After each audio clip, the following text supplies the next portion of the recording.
এখন সোশ্যাল মিডিয়ার যুগে বহু কিছু ট্রেন্ডিং, কিন্তু সেই ট্রেন্ডগুলো একবার চেঞ্জ হয়, নতুন নতুন ট্রেন্ড আসে। কিন্তু একটা কনস্ট্যান্ট, এই ট্রেন্ডটা না যাচ্ছে না কোনোদিনও যাবে বলে আমার মনে হয়। আর সেই ট্রেন্ডটা হলো, তোমাকে প্রতি মুহূর্তে সোশ্যাল মিডিয়ায় কাজ করলে তোমাকে প্রমাণ করতে হবে তুমি ঠিক কতটা ভালো। কারণ সোশ্যাল মিডিয়ায় কাজ করলে তোমার যদি একটা ভিডিওতে বা একটা কোনো কিছু বিষয় একটুও পান থেকে চুন খসে, তাহলে সবাই চলে আসবে তোমাকে জাজ করতে। তারা কোনো কনটেক্সট জানার চেষ্টা করবে না, তার পেছনে কি লজিক আছে সেটাও জানার চেষ্টা করবে না, বা কোনো কাহিনী আছে কিনা সেটাও জানার চেষ্টা করবে না। তারা শুধুমাত্র দেবে জাজমেন্ট, আর সেটা তোমাকে মাথা পেতে নিতে হবে। কারণ তুমি ভিডিও করছো, নিজের পায়ে দাঁড়ানোর চেষ্টা করছো, একটা বিজনেস তৈরি করার চেষ্টা করছো।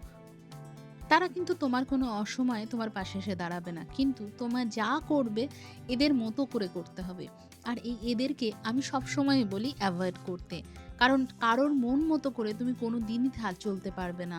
আর চলা উচিতও নয়। জীবন একটাই, জীবনকে নিজের মতো করে ভালো পথে নিয়ে চলা সবথেকে বড় কথা। তুমি যতক্ষণ তোমার কোনো কাজ দিয়ে কাউকে আঘাত করছো না, ঠিক ততক্ষণ তুমি কোনো ভুল করছো না।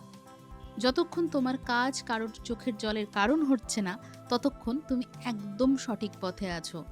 তাই যে সমালোচনা করছে তাকে করতে দাও, যে বলছে তাদের বলতে দাও।